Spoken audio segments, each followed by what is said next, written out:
Hello everyone, journalist Shravan Kumar గారు స్టూడియోలో ఉన్నారు. వెల్కమ్ చేద్దాం.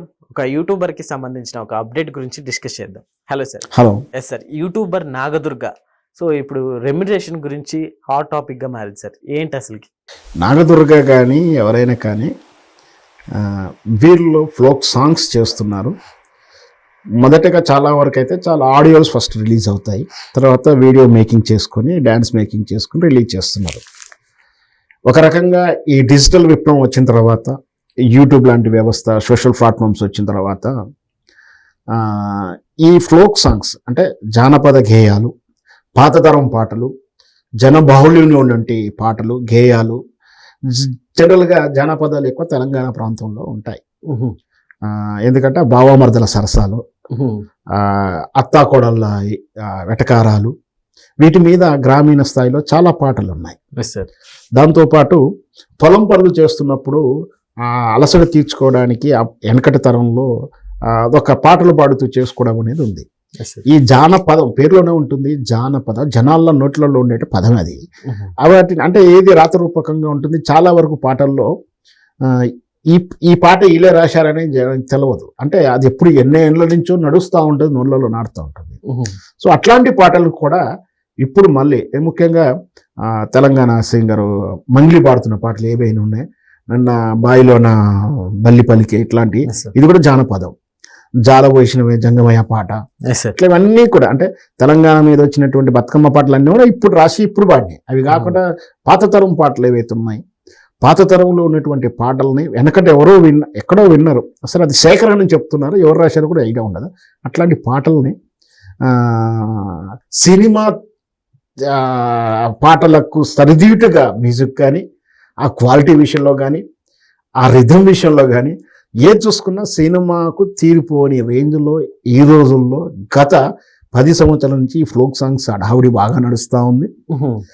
ఒక రోజుల్లో అంటే మనకు ఆడియో, మనకు టేప్ రికార్డ్ క్యాసెట్స్ ఉన్నాయి. 15 రూపాయలు 12 రూపాయలు పెడితే కూడా ఆ క్యాసెట్లు అమ్ముడు పోకపోయేది. అంటే 10 రూపాయల క్యాసెట్, 30 రూపాయల క్యాసెట్ కూడా అమ్ముడు పోలే. ఇట్లాంటి ఫోక్ సాంగ్స్ అయినా కూడా వస్తున్నా అంత ఆర్థికంగా ప్రోత్సాహం ఉండకపోయేది. ఎప్పుడైతే ఈ సోషల్ ప్లాట్ఫామ్స్ వచ్చినాయో, ఆ పాటను సోషల్ ప్లాట్ఫామ్లో పెడితే చూసి వ్యూస్ ద్వారా ఆ వ్యూవర్స్ చూసిన దాని బేస్లో వచ్చే డబ్బులు ఉన్నాయో, ఆ డబ్బుల్లో ఎంకరేజ్మెంట్ ఉండడంతో చివరికి ఒక సినిమా స్థాయి పాట అంత రేంజ్ ఖర్చు పెట్టి క్వాలిటీ కెమెరాలు అంటే 5-10 లక్షల కెమెరాలు పెట్టేసి షూట్ చేస్తూ, అంటే ఒక పాట షూటింగ్కే సాంగ్ రికార్డింగ్కే సుమారు 10 లక్షలు కూడా ఖర్చు పెడుతున్నారు. వీటికేమి రైట్స్ కొనేవాళ్ళు ఎవరు లేరు. అంటే సినిమా మనం రిలీజ్ చేస్తే సినిమా పాటలు రైట్స్ కొనేవాళ్ళు ఉన్నారు, మ్యూజిక్ కంపెనీస్ ఉన్నాయి, కానీ ఫోక్ సాంగ్స్ లేవు. కేవలం సోషల్ మీడియాలో అప్లోడ్ చేసుకుంటారు, దానికి వ్యూస్ వస్తే డబ్బులు వస్తాయి. వాటితో పాటు వాటికి సహకరించేటువంటి హెల్ప్ అయ్యేటువంటి ప్లాట్ఫామ్ ఏదంటే ఇన్స్టాగ్రామ్ లాంటి వాళ్ళు రీల్స్ చేస్తారు. ఆ పాటను వీళ్ళే పాడుతున్నట్టు, ఆ పాటకు అనుకూలంగా వీళ్ళు డ్యాన్సులు చేయడం, ఆ పాట వీళ్ళే పాడుతున్నట్టు ఎక్స్ప్రెషన్స్ ఇవ్వడం, వీళ్ళే డ్యాన్స్ చేస్తున్నట్టుగా చేయడం, వీళ్ళతో ఆ పాట ఇంకా ఫేమస్ అయిపోతా ఉంది. అట్లా ఫేమస్ అయిన దాంట్లోనే ఈ నాగదుర్గ లాంటి వాళ్ళు ఉన్నారు, మౌనిక లాంటి వాళ్ళు ఉన్నారు, నా పేరే ఎల్లమ్మని చాలా పాటలు ఉన్నాయి అమ్మాయి. ఇట్లా అందరూ కూడా ఫేమస్ అవుతున్నారు. వీళ్ళకు ఇంత ఖర్చు పెట్టి ఇంత రేంజ్ రిచ్గా తీస్తున్నప్పుడు వీళ్ళకి ఎంత ఆదాయం వస్తుందని ఒక సోషల్ మీడియాలో చర్చ జరుగుతుంది. లేదు ఇంతమంది చూస్తున్నా ఇంత పాపులర్ అయింది కదా, అమ్మాయి ఎంత సంపాదించిందో అనుకుంటారు. సో రకరకాలుగా జనరల్గా సినిమా హిట్ అయినప్పుడు కానీ, ఇట్లా ఒక సాంగ్ కానీ లేదా ఏదైనా కాగానే వాళ్ళు రెమ్యునరేషన్ అని సోషల్ మీడియాలో ఊరికనే గాసిప్స్ నడుస్తూ ఉంటాయి. కానీ వాళ్ళకి డబ్బులు రావని కాదు, ఒకరికి 1,00,000 వస్తుంది, ఒక పాటకు 1,00,000 తీసుకునే వాళ్ళు ఉంటారు, 2 లక్షలు తీసుకునే వాళ్ళు ఉంటారు, 5 లక్షలు తీసుకునే అంటే వాళ్ళే లిరిక్ రాసి, వాళ్ళే మ్యూజిక్ చేయించుకొని, వాళ్ళే డ్యాన్స్ చేసి, వాళ్ళే మేకింగ్ చేస్తే వాళ్ళదే ఓన్ ప్రొడక్ట్ అవుతుంది. అంటే వాళ్ళకి ఏం తీసుకుని వచ్చింది లాభం అంతా వాళ్ళకే ఉంటుంది. లేదు వేరే ప్రొడక్షన్ వాళ్ళు ఉంటే ఇట్లాంటి సింగరు, ఇట్లాంటి డాన్సర్ను ఎంగేజ్ చేసుకున్నప్పుడు వాళ్ళకి రెమ్యునరేషన్స్ ఇస్తారు, తప్పేం లేదు, మంచి రెమ్యునరేషన్ ఇస్తున్నారు. ఈ రెమ్యునరేషన్ 1,00,000 ఉంటుందా 5 లక్షలు ఉంటుందంటే దాని డిమాండ్ బట్టి ఉంటుంది. మినిమం అయితే మరీ చీఫ్ రేట్లు అయితే లేవు. ఎందుకంటే ఒక కళాకారుని ప్రోత్సహిస్తున్న విధానానికి నేను సంతోషపడుతున్నాను. ఎందుకంటే కళాకారుడు ఇంకేం పని చేయలేడు, వాడి మేధస్సంతా కూడా కళ అంతా కూడా కళ కోసం బ్రతుకుతుంటాడు. కళను గుర్తిస్తే, కళను ప్రోత్సహిస్తే ఇంకొక పాట వస్తుంది. అందుకనే ఇన్ని పాటలు వస్తూ ఉన్నాయి. ఒక పాట ఇప్పుడు 10 సంవత్సరాల నుంచి దగ్గర దగ్గర ఒక 100 పాటల దాకా వచ్చాయి, జననాడుల్లో నడుస్తూ ఉంది. కళాకారు ఆ పాట హిట్ అవ్వడం వల్ల ఆ పాట ఇంకొక ఫ్లోక్ సాంగ్ రికార్డ్ చేస్తే మళ్ళీ ఒక సింగరు, మళ్ళీ ఒక రైటరు, ఒక మ్యూజిక్ స్టూడియో, వీళ్ళంతా కూడా మళ్ళీ కెమెరా యూనిట్, ఎడిటింగ్ యూనిట్, వీళ్ళంతా కూడా పని దొరికినట్టే కదా. సో అట్లాంటి వల్ల మంచిదే జరుగుతుంది, వాళ్ళకి మంచి ప్రోత్సాహిస్తున్నారు, మంచి అమౌంటే ఉంటుంది. ఇవన్నిటితో పాటు వాళ్ళకు ఒక సెలబ్రిటీ హోదా వస్తుంది. ఇది వాళ్ళు కోరుకునేది. ఆ కాస్త ఆ పాట పాడేవాళ్ళు, ఆ డాన్స్ చేసేవాళ్ళు కొంచెం గ్లామర్గా ఉంటే, కొంచెం గ్లామరస్గా లుకింగ్ బ్యూటీగా ఉంటే, యంగ్ గర్ల్ అయి ఉంటే, ఏజ్డ్ వాళ్ళు కాకుండా, ఏజ్ వాళ్ళని కించవస్తలేరు. ఒకవేళ ఇట్లా యంగ్ గర్ల్ అయి ఉంటే, ఉదాహరణకు వంగి లాంటి వాళ్ళు, ఇంకొక లాంటి వాళ్ళు ఉంటే, వాళ్ళకి కెమెరా లుకింగ్ బ్యూటీ ఉంటుంది కాబట్టి, విజువల్ బ్యూటీ ఉంటుంది కాబట్టి వాళ్ళకి ఇంకెక్కువ ఆపర్చునిటీ వస్తాయి, సెలబ్రిటీ హోదా వస్తుంది. టీవీ ప్రైవేట్ ఎంటర్టైన్మెంట్ షోలలో వాళ్ళకు షోలలో గెస్ట్గా వస్తున్నారు, గెస్ట్ అపీరియన్స్కి వస్తారు, పార్టిసిపేట్కి వస్తారు. మనం చాలాసార్లు చూస్తాం క్విజ్ ప్రోగ్రాంలో, ఏదో గేమ్ షోలోనూ విఐపీలుగా వస్తారు. వీటితో పాటు ప్రైవేట్ ఛానల్స్లో ఇంటర్వ్యూస్ ఇస్తున్నారు.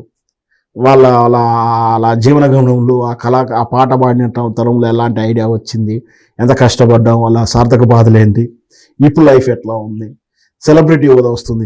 వీళ్ళల్లోకి ఎంతో అంత బాగుంటే బిగ్ బాస్ లాంటి షోలకు పిలుస్తున్నారు, వాళ్ళకు సెలబ్రిటీ హోదా వస్తుంది. మనం చూసాం, పేరు ప్రస్తుతం వార్తలు చెప్పకుండా ఇట్లా ఫేమస్ అయినంతా కూడా వస్తున్నారు. సో ఇట్లా మన నాగదుర్గకు కూడా మంచి హోదానే ఉంది, మంచి సెలబ్రిటీ హోదా ఉంది, మంచి డబ్బులు వస్తుంది, మంచి ఇంకా ఆమెకు సినిమాల్లో మంచి అవకాశాలు రావాలి, సినిమాల్లో కూడా పాటలు పాడేళ్ళను, సినిమాల్లో పాట రాయడానికో. మనకు బలగం చిత్రం డైరెక్టర్ వేణు నిర్వహణలో వస్తున్నటువంటి ఎల్లమ్మ చిత్రం ఒకటి కూడా వింటున్నాం.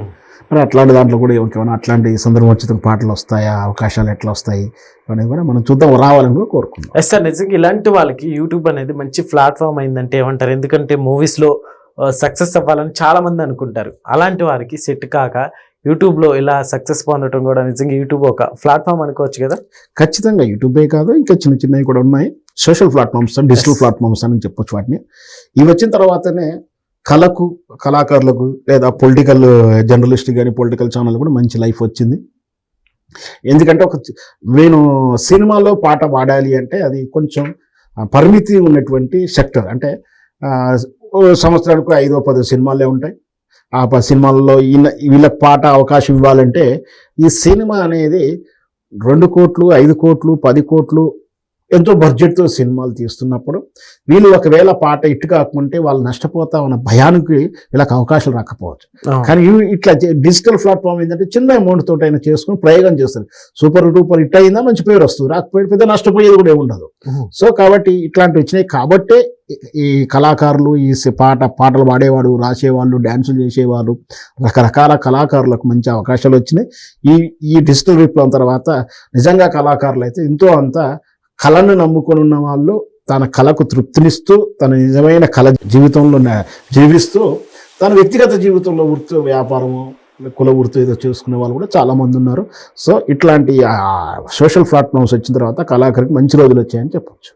Okay sir, thank you.